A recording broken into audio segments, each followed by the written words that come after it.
Week 11 of the NFL season is here, and these are some fantasy football waiver wire pickups that you should be making.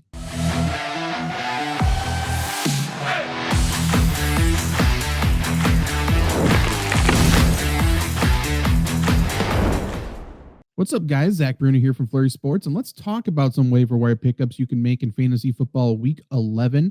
But first, every single day here in November on the Flurry Sports YouTube channel, you're getting a new full-length video right here. And yesterday you were spoiled. You got two of them.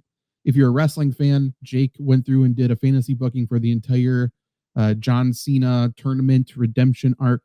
And I did a snap count video from this past week of action. So combined with the actual fantasy stats you see, looking at the snap counts really helps you determine who is valuable, how teams are using their players, stuff like that. So go check out that video.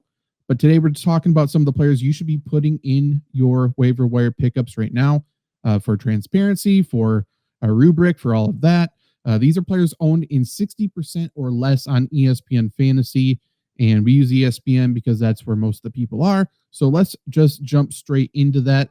Let's first talk about Troy Franklin, wide receiver for the Denver Broncos. So Troy Franklin is owned in 60% of leagues, so he is right at that threshold. So there's a decent chance he is already owned in your league, but definitely take a look if he's not, because guess what?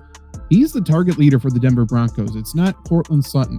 Troy Franklin, 70 targets this season to Courtland Sutton's 65. If we want to talk about just the last 4 weeks of action, this gets even more scary here. Troy Franklin, 36 targets to Courtland Sutton's 25. So regardless of what you think about Courtland Sutton, I think he's a pretty solid receiver.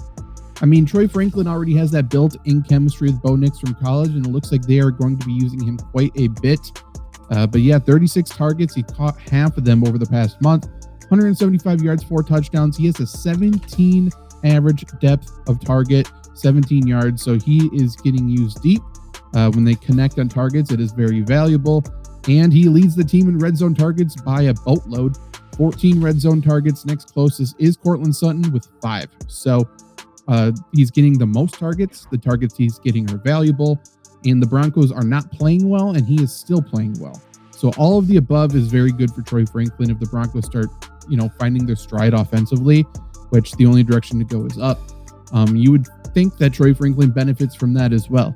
I really like him. Definitely go take a look and see if he is available. Coming up this week, the Broncos have the Chiefs, and then they have a bye. So I don't think a lot of people are going to be rushing to the waiver wire to pick up Troy Franklin, but go check out to see if he is out there. And if he is, go pick him up. If he's not, maybe wait a week. There's a chance that he doesn't put up the biggest performance against the Chiefs, and then he has a bye. So if people drop Troy Franklin at that point, pick him up, because week 13, he's got Washington. Then he has the Raiders again, the Packers, and the Jaguars through week 16. Those are some really nice matchups, and Franklin, I think, will be able to take advantage. Go and see if he is available for you. Next up, let's talk about Trey Benson for the Arizona Cardinals. He's owned in only half of fantasy leagues right now, and he has not played since week 4. But you know what else hasn't happened since week 4? A good running back performance for the Arizona Cardinals. They have not been good. Bam Knight has been the best one, I would say, consistently there, and he just injured his ankle. So there's a chance he doesn't play next week either. But Trey Benson's coming along slowly. It sounds like his return is going to be very soon, even as soon as this week. He just was not able to practice this past week, but the head coach says he's doing well. There's a decent chance he gets back to practice this week, so I would imagine a week 11 or a week 12 return for Trey Benson. And considering that the rest of the team has not been good, I think Trey Benson has a chance to really carve out a large workload on this Arizona offense. Benson's a good runner. He's averaged over 4 yards per carry every single game this season, but he's also a good receiver as well. 3+ catches in the final 3 games he did play. So I think he has a chance to continue to carve out a larger role in this offense, to the point that at the end of the season, he could be the do-it-all guy. He could be what we saw Marion Hampton doing earlier in the year for the Chargers. And the matchups going down the stretch, I don't necessarily hate it. Week 14 is the Rams, not the greatest. He's got the Texans in week 15. You got to run the ball to attack them. Week 16, he's got the Falcons. We just saw what Jonathan Taylor did against them there. And then the Fantasy Football Championship, the Cincinnati Bengals. I absolutely love that. If I can go the last 2 rounds of the playoffs going against the Falcons and the Bengals, Sign me up. If he's a workhorse, that sounds like a championship winning player, a championship winning pickup. So if you have a spot at the end of your bench, go ahead and pick up Trey Benson.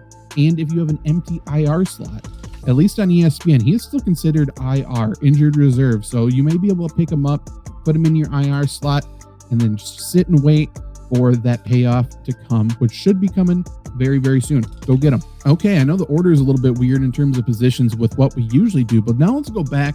Let's talk about a quarterback pickup you can make this week, and I'm going to go pick up Joe Flacco.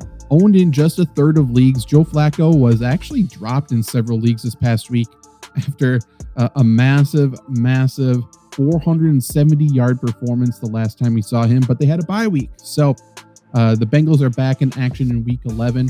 Joe Flacco, like I said, last time we saw him, 4 touchdowns, 470 yards with a sprained throwing shoulder. He got a week off to rest that throwing shoulder, and now he gets to play the Steelers. Last time he played the Steelers a few weeks ago, 342 yards and 3 touchdowns. Not too shabby. He gets the Steelers, he gets the Patriots, and then after that, it sounds like he may be taking a back seat because Joe Burrow is expected to come back. But there's no doubt that Joe Flacco is an absolutely great pickup until then. The only reason people wouldn't be picking up Flacco is because they're worried about Joe Burrow coming back and they don't want to make a short-term pickup. Go and see if Joe Burrow's out there. Joe Burrow, like I said, expected to return for Thanksgiving, so you may be getting your stuff and your mashed potatoes, a side of cranberries, and Joe Burrow passing for 400 yards against the Ravens. His ownership is 61%. 61. You may be able to pick up Joe Flacco as your starter, put Joe Burrow on your bench in your IR slot, and you are set up the rest of the season. Because if Burrow does come back in week 13, and he came back to practice today, so all indications are that it's going to happen, he gets the Ravens, the Bills, the Ravens, the Dolphins, the Cardinals. Boy, I mean, why wouldn't you sign up for that? If you're riding, I mean, who are you starting right now? JJ McCarthy. Even if you're starting Sam Darnold, he's been outstanding. But if you're starting Sam Darnold, for sure, if you're starting Jared Goff or Jordan Love, like I'm picking up Joe Flacco, Joe Burrow. I'm playing Flacco till Burrow comes back. Burrow's back. Put him in your lineup. Who are you starting over Burrow during that time? Josh Allen cannot be trusted. Lamar Jackson probably would be a good start, but who knows? Who knows at that point if he's healthy, if the Ravens are still in it. Drake May's been outstanding, but there are very, very few players you want over a healthy Joe Burrow, especially with that schedule. So if you can make that tandem pickup of Bengals quarterbacks, Flacco and Burrow, go ahead and do it. And they're both available in a ton of leagues. So go check that out. Again, Trey Benson, Joe Burrow, these are championship winning decisions you could be making in week 11. Running back's been a little weird. We have Jonathan Taylor on bye. There's injuries all over the place. So you could be very, very desperate for a running back. If that's the case, go and see if you can pick up Brian Robinson Jr. He's owned in 21% of fantasy leagues right now. Back-to-back games, Robinson has found the end zone against the Giants, against the Rams, and now he has the Cardinals, Panthers, and Browns coming up before a bye week. We have seen the 49ers get banged up, obviously, all year long, and the one person they know they cannot lose is Christian McCaffrey. With that being the case, they have been dialing back his workload, especially running the football over the past 2 weeks. And Brian Robinson Jr. has been the one to fill that load. Weird sentence to say, but I digress. And the reason why they're doing that is because of how good he has been in this offense. They're not just taking away McCaffrey's carries just for the hell of it, just to keep him safe, but they're doing it in tandem because Robinson's been really good. I mean, 5 carries for 53, 8 carries for 41, 9 carries for 36 is the worst output he's had over the past month. He's been pretty efficient with the ball. And like I said, Cardinals and Panthers coming up ahead. Those are teams that the Niners will be able to move the ball against. So if they're getting to short yardage situations, seems like they're giving Brian Robinson Jr. the ball in those cases on the goal line. And hell, he could make it 3, 4, 5 touchdowns in a row. Go and take him. Go pick him up. He's fine for a flex fill-in. And if you're looking for a touchdown guy for a parlay or just for a touchdown bet this week, why not put in Brian Robinson Jr. anytime touchdown? I'm sure the odds are actually pretty good. I'd say probably plus 150, plus 200 on that. Okay, folks, last one I got for you today. If you've been liking this, definitely comment below who you're picking up and give us a like and subscribe. We're trying to get to that 20K mark. Please do so. And after you do, maybe go and see if you want to pick up Tez Johnson, wide receiver for the Buccaneers. owned in 28% of leagues. Obviously, Chris Godwin seems to be weeks away at best. Mike Evans is out as well, so the Buccaneers are a little bit shorthanded. Bucky Irving supposedly without a timetable to return as well. And Tez Johnson's been used quite a bit. I mean, to the point that he thought he was getting MVP chance a few weeks ago. That's how good he's been. Target totals of 4, 3 in weeks 5 and 6, and then up to 9, 6, and 5 the past 3 games. He's been used quite a bit. 4+ catches in all 3 of those games. 40+ yards in 3 of those games, and he has 4 touchdowns over the past 4 games as well. Absolutely love that. He's getting used.